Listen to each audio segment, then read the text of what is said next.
Good day mga lalabs ko. Halika kayo, luto tayo ng masarap na chicken arroz caldo. Masarap in my method. At kung paano nga ba lutuin yan, let's go! Samahan niyo ako. Preparation to cooking until very delicious outcome. Para maging ganito kasarap, ganito ka rin ba magluto ng chicken arroz caldo? Panoorin mo to at may matututunan ka na bagong method cooking ng arroz caldo chicken. Ang sarap nito guys, promise. You cannot say no with this type of chicken arroz caldo. At pag na-try mo to, gagawin mo na to parati at ihahain mo na sa iyong mga VIP visitors at sa iyong mga mahal na family. Yes, at sa iyong sarili, I'm sure magiging favorite mo na to dahil sobrang sarap talaga nito. Promise. So let's cook! Hello mga say-salad, mga beshiwat, mga lalaps. Halika kayo. Samahan niyo ko, tayo ay mag-arroz caldo. And yes, pag ako ay nag-arroz caldo ng chicken, pinapry ko muna yung aking glutinous rice. Ayan. Bago ko palambutin. Ginigisa ko muna yan sa fried young ginger para mas malasa. And pag ganito na yung texture niya, nakita nyo? Yan. So, tama na yan. And then, pagkatapos nito, i-cool down lang natin muna. Or kung kayo naman ay nagmamadali, diretso na nyo na sa pressure cooker. Or any cooker na gagamitin nyo sa inyong pagpapalambot ng inyong glutinous. And yes, matapos nga nating palambutin yung ating glutinous, meron ako ditong chicken. Ito ay hinugasan ko na ng paulit-ulit. Nilamas ko rin sa asin para mas tanggal yung kanyang bakterya. Ayan. So, i-marinate natin. Lagyan natin ng ground black pepper. Ayan. And then, meron ako ditong kalamansi. Pigaan lang natin yan. Pero isasama natin yung balat. Then, maglalagay ako dito ng ginisa mix. Yung tama lang na magkalasa siya. Huwag masyado. I-pressure cook natin to ng ganito lang. Bago natin ilalagay sa arroz caldo for serving. Or, i-separate na lang natin. It's up to you kung gusto nyo bang i-separate or isama na sa lugaw. So, haluin natin yan.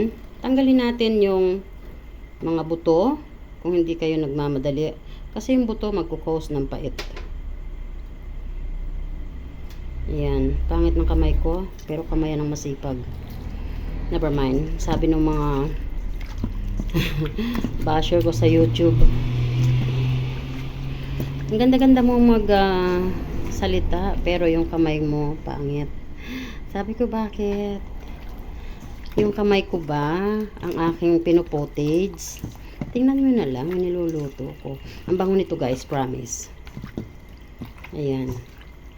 Actually, pwede nyo ring i-marinate sa pineapple juice. Kaya lang, yung iba kasi ayaw ng medyo sweety ang dating. So, ganito yung marination. Masarap. Ayan. So, i-marinate lang muna natin yan ng about 30 minutes. Pero dito ko na yan ilalagay sa pressure cooker. Ayan. So, i-arrange ko lang yun dyan.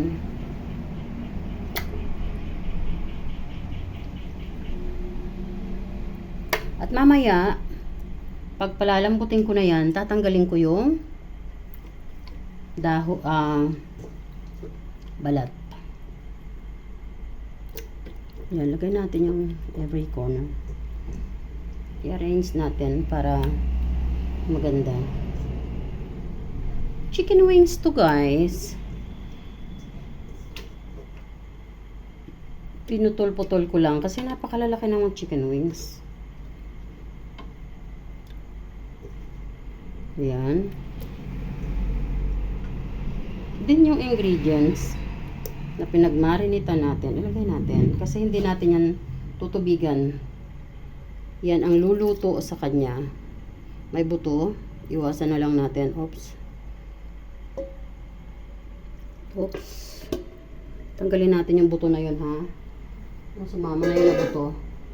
Kasi, magkukos siya ng pait. So, ayan. Pwede na natin tanggalin yung ayan. Patang pigay natin. Pampasarap yun. May nakita akong buto. Ayun, oh.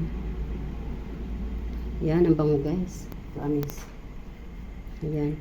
So, mamaya-maya natin bubuksan yung apoy. Hayaan muna natin dyan na ma-marinate ng about 30-45 minutes. Ayan. Yun ay kung hindi kayo nagmamadali, ha. Pero kung kayo ay nagmamadali, pwede nyo nang i-pressure cook yan. Pressure cook nyo lang sa very low heat para while niluluto siya, nagsusok yung lasa dun sa meat ng chicken. So, mas sasarap siya. Pag nilagay nyo kasi yan sa maximum heat, bigla yung pagkaluto niya. So, ang tendency, yung lasa, nandun lang siya sa surface ng chicken. Hindi siya magsusok sa meat. So, kaya pwede natin ilagay sa very low heat kung tayo ay nagmamadali na at ayaw nating i-marinate. Yes, pero ako mas pabor ko na i-marinate bago ko buksan yung apoy para mas masarap, 'di ba? So ayan, balikan natin yan maya-maya lang. Habang nakamarinate nga yung chicken natin, kino-cool down naman natin yung ating pinray na glutinous. Ayan. Ganda ng pagka-fry natin, guys, oh. Sulit na sulit. So diyan lang kayong aalis para makita nyo ang kabuuan or outcome ng ating chicken arroz caldo in my method. Yes, para-paraan lang yan. At ang paraan na ito ay paraan ni Tita Wena. See ya! Don't go away! So, ayan mga guys, after 45 minutes nga ng ating marination sa ating chicken. Done marinated. Ayan. So, takpan na natin properly ang ating pressure cooker, and now bubuksan na natin ang apoy.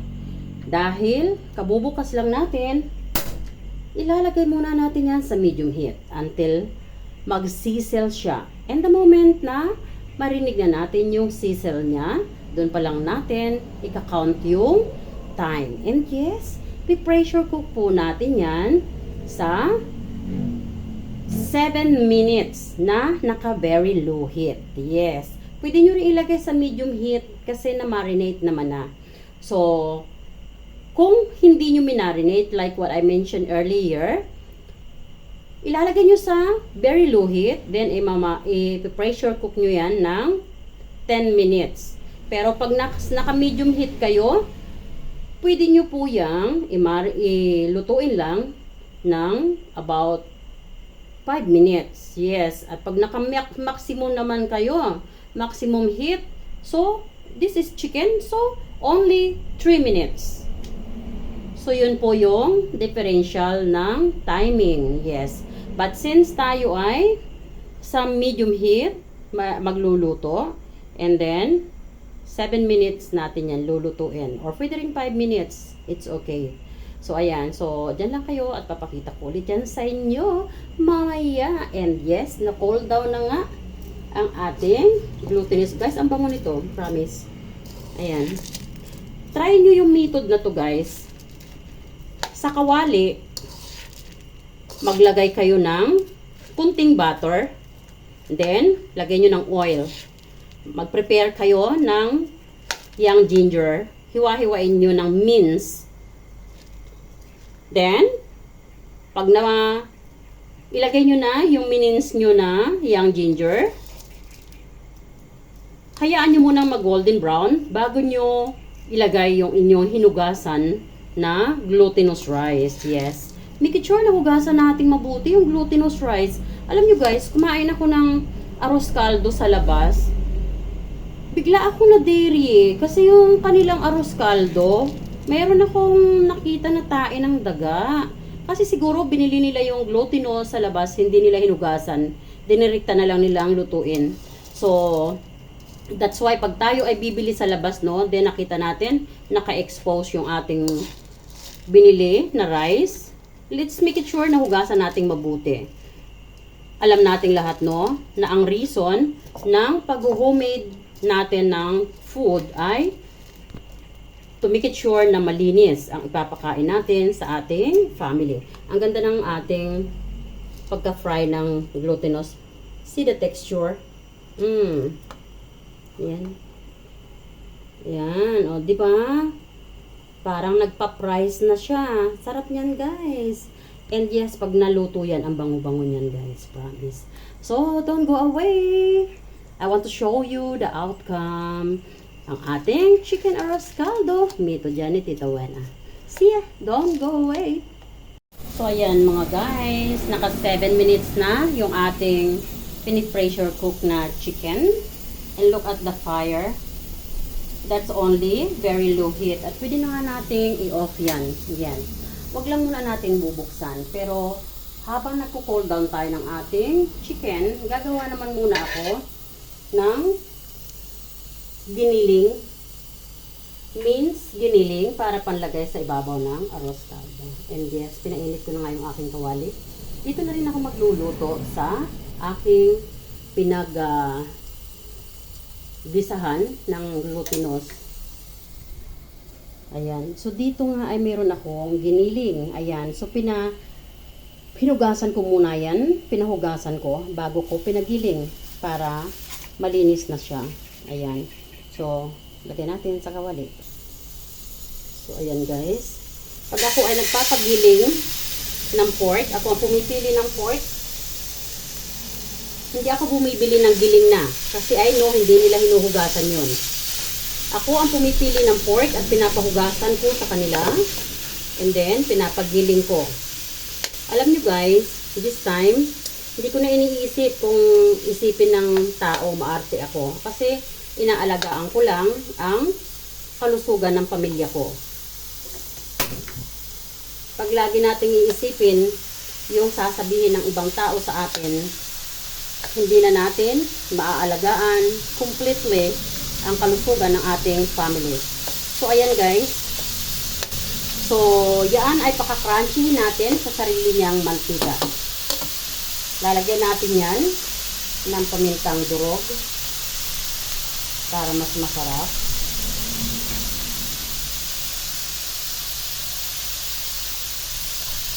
Haluin natin.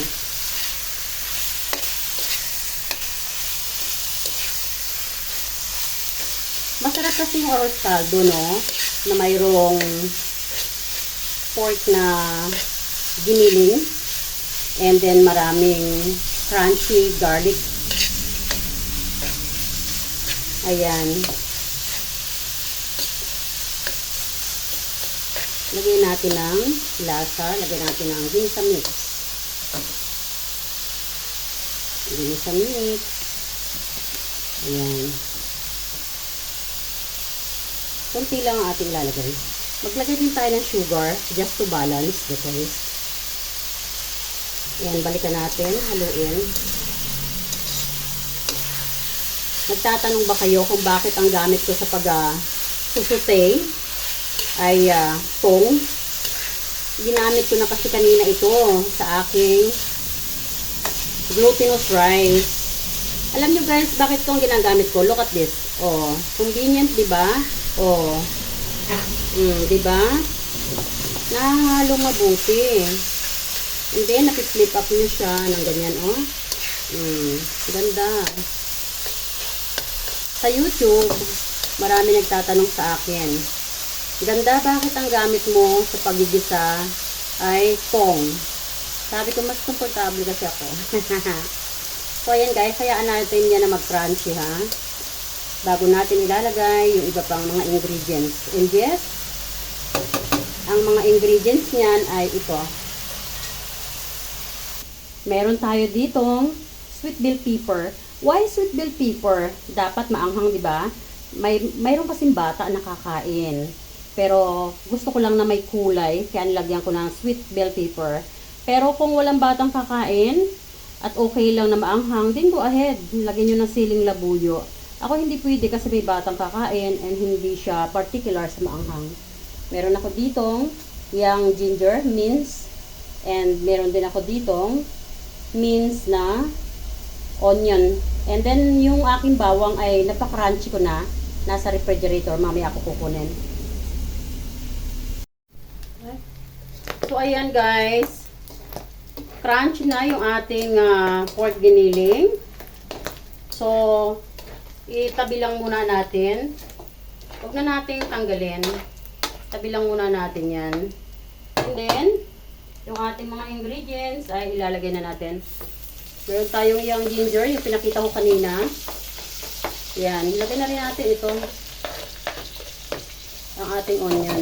Pwede na rin natin ilagay ang ating sweet bell pepper na mince. Once again guys ha, optional yung sweet bell pepper. Actually, dapat ang ilalagay ko dito ay siling labuyo na tinadtad. Kaya lang may bata, kaya hindi pwede. No? So, it's up to you guys. Kung may kakain na okay lang maanghang, then lagay nyo ng siling labuyo. Then, kung gusto nyo lang magkakulay, then sweet bell pepper. Maya-maya natin ilalagay yung crunchy na bawang. Kasi crunchy na siya. Ayan.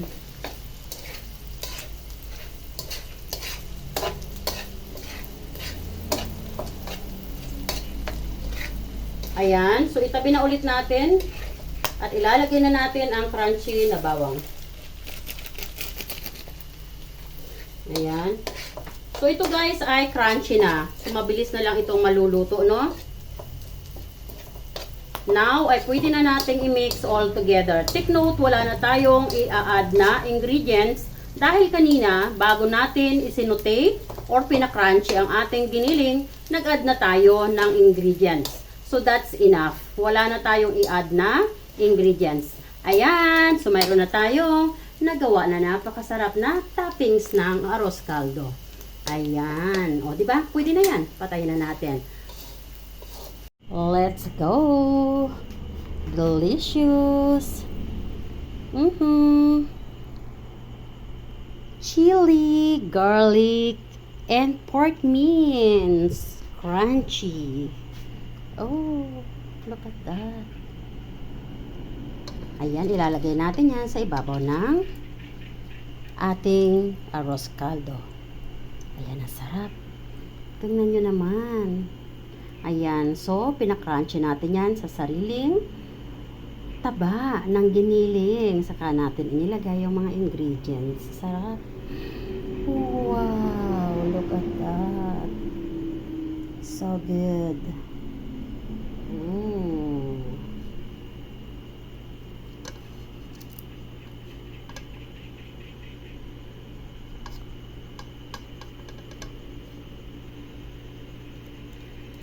Thanks for watching. Bye. I love you all guys. God bless.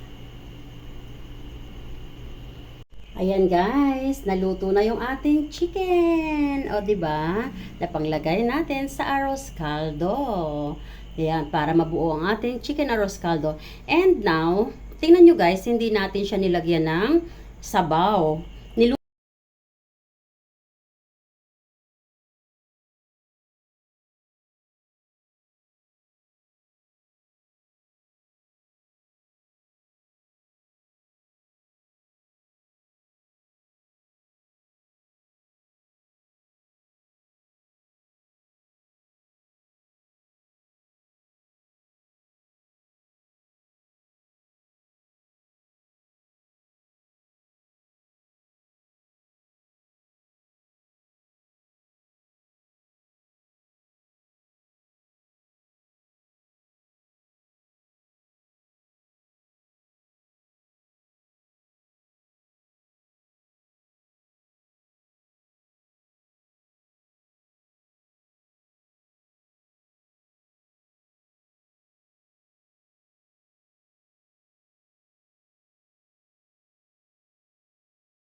Duran, arroz caldo is ready! Yee! Ayan.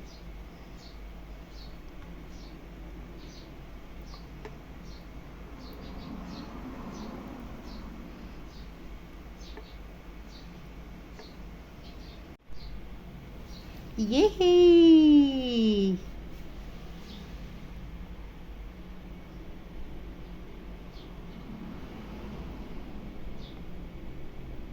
Ooh.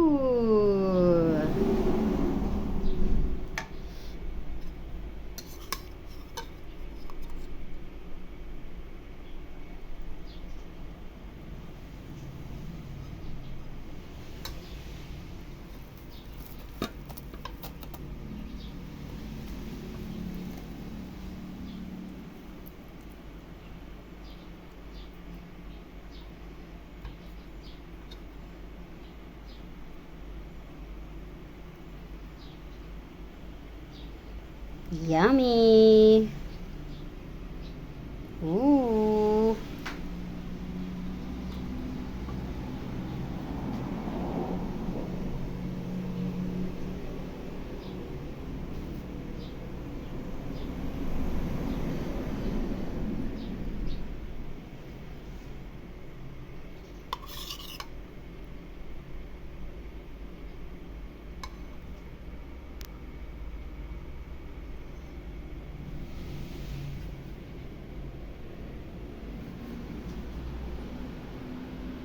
Let's breakfast! Wow! Ooh! Yummy breakfast!